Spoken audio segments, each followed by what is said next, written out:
তার পায়ে এই দেখবার জন্য তিনি তাকিয়ে আছেন। আর এমন সময় আসছেন কে না, পতিত পাবনী মা গঙ্গা দেবী আসছেন। গঙ্গা দেবী আসছেন আর তার পায়ের নুপুরের ধ্বনি হচ্ছে ঝুমঝুম করে, নুপুর বাজছে ঝুমঝুম করে, রাধে রাধে ভক্তিমতী মায়েরা। ঝনক ঝনক তোরি বাজে পায়লিয়া, प्रीत के गीत सुनाए पायलिया, झनक झनक थोड़ी बाजे।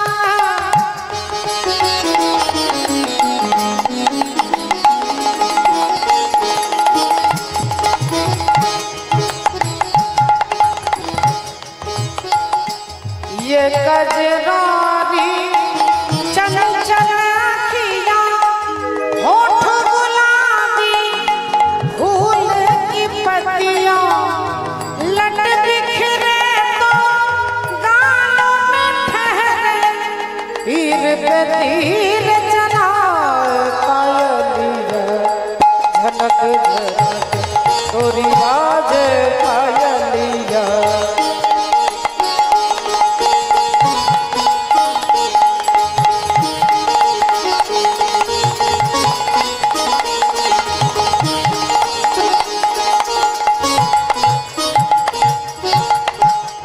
এবার মা গঙ্গা দেবী তিনি যেহেতু নেচে নেচে আসছেন, মায়েদের কাছে চলে যাব।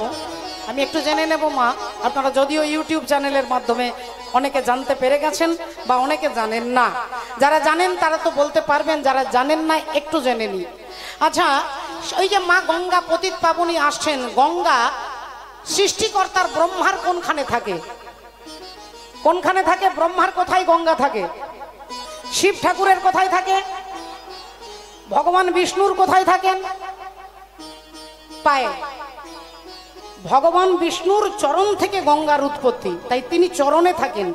আর শিব ঠাকুরের মাথায় থাকেন, আর ব্রহ্মার হাতে থাকেন। ব্রহ্মার হাতে যে কমণ্ডল, ওই কমণ্ডলের মধ্যে গঙ্গা দেবী থাকেন। তাহলে তিনটে দেবতা মাথায়, হাতে আর পায়ে গঙ্গা দেবী থাকেন। শাস্ত্র আমাদের বলছেন, আপনারা আশ্চর্য হয়ে যাবেন, প্রতিদিন গঙ্গা স্নান করতে পারবেন, অথচ স্নান করবেন বাথরুমে, স্নান করবেন কলে, কিন্তু গঙ্গা স্নানের ফল পাবেন। বলে তার জন্য কি করতে হবে? খুব কঠিন নিয়ম নয়। এক মগ জল নিয়ে প্রথমে পায়ে দিয়ে ভগবান নারায়ণের নাম স্মরণ করবেন, এক মগ জল প্রথমে হাতে দেবেন, তারপরে ব্রহ্মার নাম স্মরণ করবেন, আর এক মগ জল তারপরে মাথায় দেবেন। এটা স্নান করার নীতি নিয়ম। স্নান করার আগে দুম করে মগে জল নিয়ে আগে মাথায় ঢালতে নেই, আগে পায়ে দিতে হবে, তারপরে হাতে, তারপরে মাথায়। আর এই তিনটে দেবতার নাম স্মরণ করে তিন জায়গায় জলটা যখনই ঢালবেন, আপনার গঙ্গা স্নানের ফল পাবেন। হরি হরি বল। গঙ্গা স্নানের ফল প্রতিদিন পাবেন, প্রতিদিন গঙ্গা স্নান করতে পারবেন, শুধু এই নীতিটাকে অবলম্বন করলে। আমার কথা নয়, হিন্দু ধর্মশাস্ত্র বলছেন এটা হচ্ছে স্নান করার বিধান বা রীতি। তাই গঙ্গা দেবী ছুটতে ছুটতে আসছেন তার পিতা ব্রহ্মার কাছে, আর সমস্ত দেবতারা মাথা নিচু করে নিয়েছে। মহাভীষ রাজা ভাবলেন, আমি প্রতিদিন গঙ্গায় স্নান করি, কিন্তু গঙ্গার অবয়ব কেমন, গঙ্গা দেখতে কেমন, গঙ্গার শরীর কি রকম আমি তো কখনো দেখিনি। তাহলে আজকে গঙ্গা দেবীকে দর্শন করব। আর অমনি মা গঙ্গা তিনি এসে যখনই দাঁড়িয়েছেন, অমনি তার মাথার ঘোমটাটা মাথা থেকে সরে গেছে। আর যেই ঘোমটাটা মাথা থেকে সরে গেছে, অমনি মহাভীষ রাজা মা গঙ্গাকে দেখছেন। এত সুন্দর দেখতে, এত অপূর্ব সুন্দর জ্যোতি। মহাভীষ রাজা হাঁ করে তাকিয়ে আছে, আর গঙ্গা দেবীও রাজা মহাভীষকে দেখছে যে ইনি কোন ব্যক্তি, আমাকে দেখে সবাই মাথা নিচু করেছে। তাহলে ইনি মনে হয় জানেন না, কোনো দেবতা নন, তিনি তপস্যার জোরে এইখানে এসেছেন। ইনি কে এই দেখবার জন্য মা গঙ্গা দেবী তাকিয়ে আছেন। এখন রাজা মহাভীষও তাকাচ্ছেন আর গঙ্গা দেবীও তাকাচ্ছেন, দুজন দুজনকে। অমনি ব্রহ্মা নিজের আসন ছেড়ে চিৎকার করে বলে উঠল যে ব্রহ্মলোকে এসে মানুষের আচরণ করলে তোমরা, আমি অভিশাপ দিচ্ছি তোমাদের দুজনকে আবার মর্ত্যধামে যেতে হবে। গঙ্গা দেবীকে বলছে তোমাকেও যেতে হবে। আর মহাভীষ রাজা বললেন যে আপনি আপনার সাধনার জোরে এত উপরে উঠেছেন, কিন্তু আপনি আপনার চরিত্রের গুণে আবার মর্ত্যধামে আপনাকে যেতে হবে। এই ব্রহ্মার অভিশাপে দুজনেই মর্ত্যধামে নেমে এলেন। ওই যে রাজা মহাভীষ, তিনি অযোধ্যার রাজা হয়ে আবার জন্মগ্রহণ করলেন। তার নাম কি? আপনারা সকলে যাকে চেনেন, যার নাম হলো রাজা শান্তনু। ভারতবর্ষের শ্রেষ্ঠ সম্রাট, জম্বুদ্বীপের শ্রেষ্ঠ সম্রাট রাজা শান্তনু রূপে ওই মহাভীষ রাজা তিনি আবার নেমে আসছেন। এবার তিনি ছোটবেলা থেকে ন্যায় বিচক্ষণ, বিরাট ক্ষমতাশীল সেই রাজা শান্তনু যখন বড় হলো, একদিন গঙ্গার তীর দিয়ে হাঁটতে হাঁটতে যাচ্ছে, আর এমন সময় গঙ্গা দেবীকে দেখতে পেয়ে গেছে। যেই গঙ্গা দেবীকে দেখতে পেয়ে গেছে বললেন আমি আপনাকে বিবাহ করতে চাই।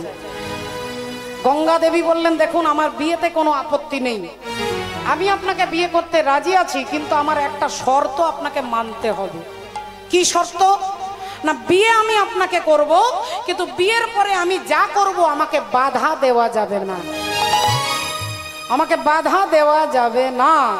যেদিন বলিবে মোরে কোন কুবচন, আজ যেদিন বলিবে মোরে কোন কুবচন, যেদিন বলিবে মোরে কোন কুবচন, যেদিন বলিবে মোরে কোন কুবচন, সেদিন হইতে নাহি পাবে দর্শন, আজ সেদিন হইতে নাহি পাবে দর্শন, সেদিন হইতে নাহি পাবে দর্শন।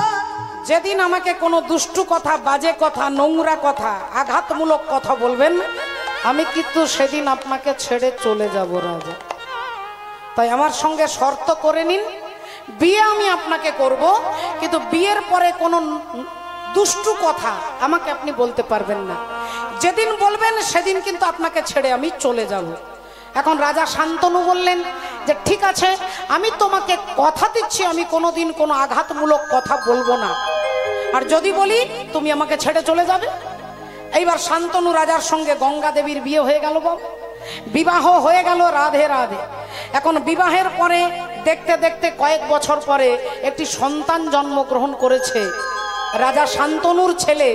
এই আনন্দে রাজা শান্তনুর হৃদয়টা ভরে গেছে, আমি বাবা হয়েছি, আমার ছেলে আর কয়েক মাস পরে আমাকে বাবা বলবে, আমি ছেলেকে কোলে নেব, আদর করব। এই আনন্দে রাজা শান্তনুর হৃদয় একবারে ভরে উঠেছে। কিন্তু হঠাৎ করে রাত্রিবেলায় দেখতে পেলেন ওই গঙ্গা দেবী ওই ছেলেটাকে, যাকে জন্ম দিয়েছে, তাকে রাতের অন্ধকারে কোলে নিয়ে আর দরজার বাইরে বেরিয়ে যাচ্ছেন। রাজা শান্তনু দেখতে পেলেন যে আমার স্ত্রী ছেলেটাকে কোলে নিয়ে বেরিয়ে যাচ্ছেন। তা মা ছেলেকে কোলে নিতে পারে, মা ছেলেকে কোলে নিয়ে ঘরের বাইরেও যেতে পারে, কিন্তু এ তো একবারে এলাকার বাইরে চলে যাচ্ছে। তা কোথায় যাচ্ছে এত রাত্রিবেলায়? রাজা শান্তনু পেছনে পেছনে যাচ্ছেন, লুকিয়ে লুকিয়ে পেছনে পেছনে যাচ্ছেন। আর গঙ্গা দেবী ছেলেকে কোলে নিয়ে হাঁটতে হাঁটতে হাঁটতে ওই গঙ্গার তীরে দাঁড়িয়ে আর গঙ্গার জলে ছেলেটাকে ডুবিয়ে দিলেন। ছেলেটাকে ডুবিয়ে দিল বাবা।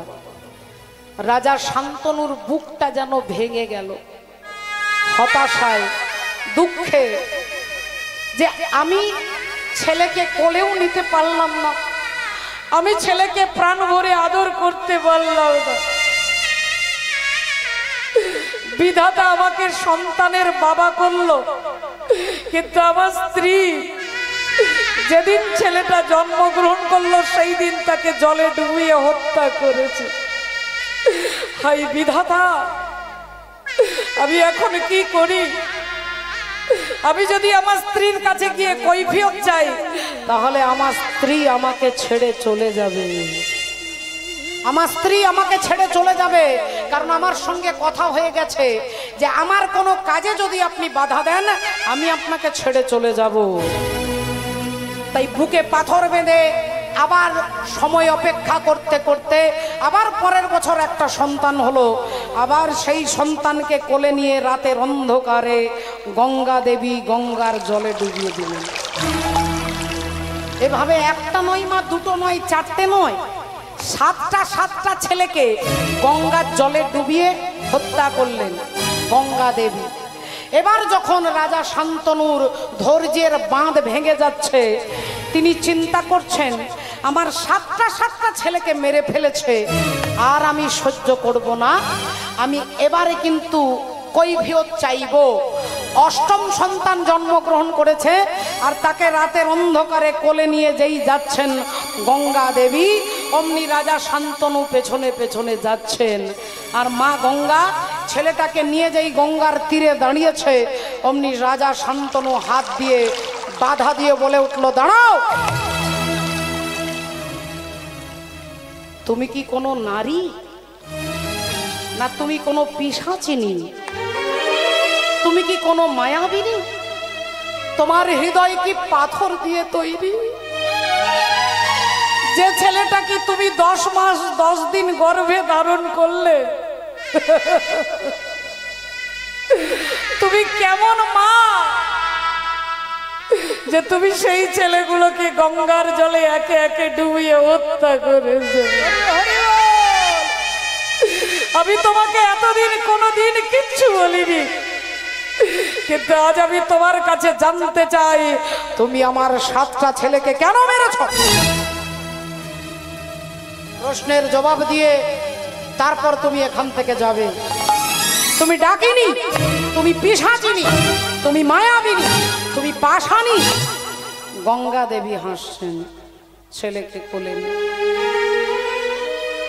শান্তনু রাজা বলে উঠলেন, তুমি কি সেই পতিত পাবনী গঙ্গা, যার জলে স্নান করার সময় হাজার হাজার অগণিত ভক্ত চিৎকার করে বলে, গঙ্গে গঙ্গে মা গঙ্গে, গঙ্গে গঙ্গে মা গঙ্গে, গঙ্গে গঙ্গে মা গঙ্গে, গঙ্গে গঙ্গে মা গঙ্গে, গঙ্গে গঙ্গে মা গঙ্গে, গঙ্গে গঙ্গে মা গঙ্গে, গঙ্গে মা গঙ্গে, গঙ্গে গঙ্গে মা গঙ্গে, হে মা সুরেশ্বরী গঙ্গে, মা হে মা সুরেশ্বরী গঙ্গে, মা হে মা সুরেশ্বরী গঙ্গে, গঙ্গে গঙ্গে মা গঙ্গে, গঙ্গে গঙ্গে মা গঙ্গে, গঙ্গে গঙ্গে মা গঙ্গে, গঙ্গে গঙ্গে মা গঙ্গে, গঙ্গে গঙ্গে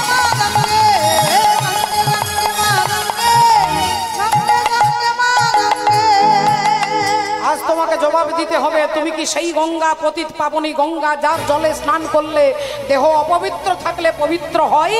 তুমি কি সেই গঙ্গা? আগে আমাকে প্রশ্নের জবাব দাও। মা গঙ্গা দেবী বলে উঠলেন, মহারাজ, আমি কোনো পিশাচিনী নই, আমি কোনো ডাকিনী নই, আমি কোনো মমতাহীন কোনো নারী নই, আমি সেই পতিত পাবনী গঙ্গা। তাহলে তুমি আমায় বলো, আমার 7টা ছেলেকে কেন জলে ডুবিয়ে তুমি তাদের? গঙ্গা দেবী বললেন, তাহলে শোনো মহারাজ, এই ইতিহাস আমি আপনাকে বলে আপনাকে ত্যাগ করে আমি চলে যাব। তাহলে শুনুন, যে 7টা ছেলেকে মেরেছি আর একে কোলে নিয়ে আপনার কাছে দাঁড়িয়েছি, এই 8 জন, 8টা সন্তানের মা আমি। আর এই 8 জন সন্তানকে আমরা ছোটবেলায় পড়েছি, 1 চন্দ্র, 2 পক্ষ, 3 নেত্র, 4 বেদ, 5 পঞ্চবান, 6 ঋতু, 7 সমুদ্র, 8 অষ্টবসু। এই অষ্টবসু কি কি নাম তাদের? আপ, ধর, ধ্রুব, সোম, অনিল, অনল, প্রত্যুষ, প্রভাস। এই অষ্টবসুর নাম। আর এই অষ্টবসু তারা কেন আমার গর্ভে জন্মগ্রহণ করলো, কেন আমি তাদেরকে মারলাম, তার ইতিহাস শুনুন মহারাজ। আপনাকে বলছি, একদিন এই অষ্টবসু মহামুনি বশিষ্ঠের বাগানে বেড়াতে গেছে, যাকে বলে পিকনিক করতে। তা 8 জন বসু গেছে, সঙ্গে তাদের 8 জন স্ত্রী গেছেন। এখন স্ত্রীদেরকে নিয়ে বাগানে ঘুরছেন। সুন্দর সুন্দর ফুল ফুটেছে, সুন্দর চারিদিকে ফুল ফুটেছে। এক একটা কেউ ফুল তুলছে, কেউ ফল তুলছে, কেউ বাগানটাকে দেখছে। এমন সময় একজন অষ্টবসুর মধ্যে একজন আঙুলটা তুলে দেখাচ্ছেন, তার নাম হচ্ছে প্রভাস। আর তিনি বললেন, ওই যে দেখছো না, ওই যে বশিষ্ঠের আশ্রমে যে কামধেনু বাঁধা রয়েছে, যার নাম নন্দিনী, কামধেনু, তার নাম হচ্ছে নন্দিনী। আর সেই নন্দিনীর দুগ্ধ যদি কেউ পান করে, তার যত বড় ব্যাধি থাকুক সঙ্গে সঙ্গে ভালো হয়ে যায়।